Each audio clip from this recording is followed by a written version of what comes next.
ఈ రోజే డౌన్లోడ్ చేయండి. మీ ఫేవరెట్ షోస్ చూడండి. చూసితివా బాలిక, నీ సహోదరి సీమంతము కొరకు నీ తండ్రి ఎంతటి ఘనమైన ఏర్పాట్లు చేసెనో. అవును గుప్తా గారు, నా విషయంలోనే ఆయన ఏమీ చేయలేకపోయారు. అందుకే ఆ లోటు తీర్చుకోవడం కోసం నా చెల్లికి అన్ని అచ్చటా ముచ్చట్లు చేయాలనుకుంటున్నారు. చాలా సంతోషంగా ఉంది. ఇటుల దూరముగా ఉండి సంతోషించుట ఎలా బాలిక?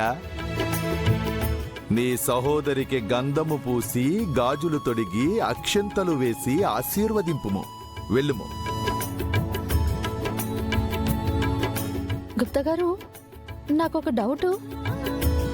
నేను చనిపోయాను కదా, నిన్నేమో అందరికీ కుంకుమ పెట్టి మా చెల్లి సీమంతానికి ఆహ్వానం పలికాను. ఈరోజు నా చెల్లికి గంధము పసుపు పూయాలి. ఇది తప్పవుతుందేమో కదా? ముమ్మాటికి కాదు బాలిక. నీవు నిండు ముత్తైదువుగా మరణించితివి. ఎప్పటికీ నీవు నిత్య సుమంగలివే. అన్ని విధములా నీకా అర్హత ఉన్నది. అయితే ఓకే గుప్తా గారు, శుభమా అని మా చెల్లి సీమంతం చేసుకోబోతుంటే చనిపోయిన నేనిక్కడికి రావడం చెడేమో అనుకున్నాను. అటుల ఏమీయూ లేదు బాలిక.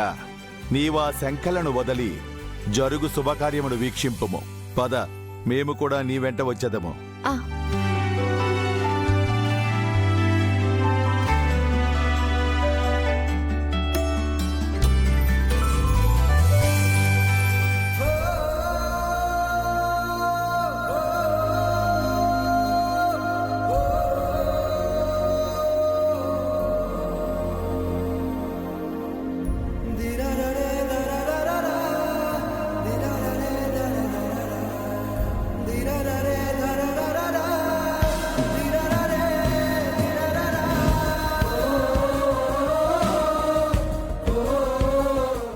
రండి రండి అమ్మా, లోపలికి వెళ్ళండి.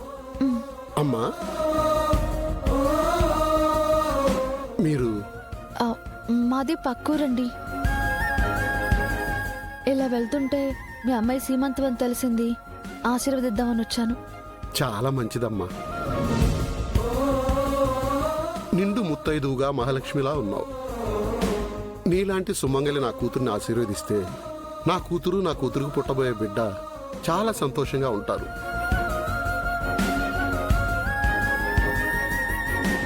మిమ్మల్ని చూస్తుంటే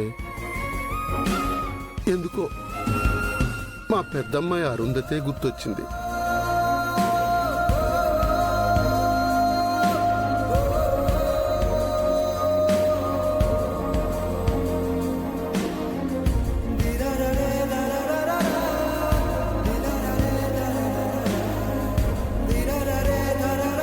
తను బతుకుంటే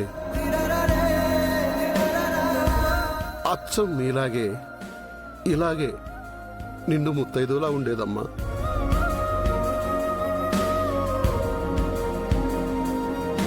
మీరు కొంచెం అటు ఇటుగా మా అమ్మాయిలాగానే ఉన్నారు.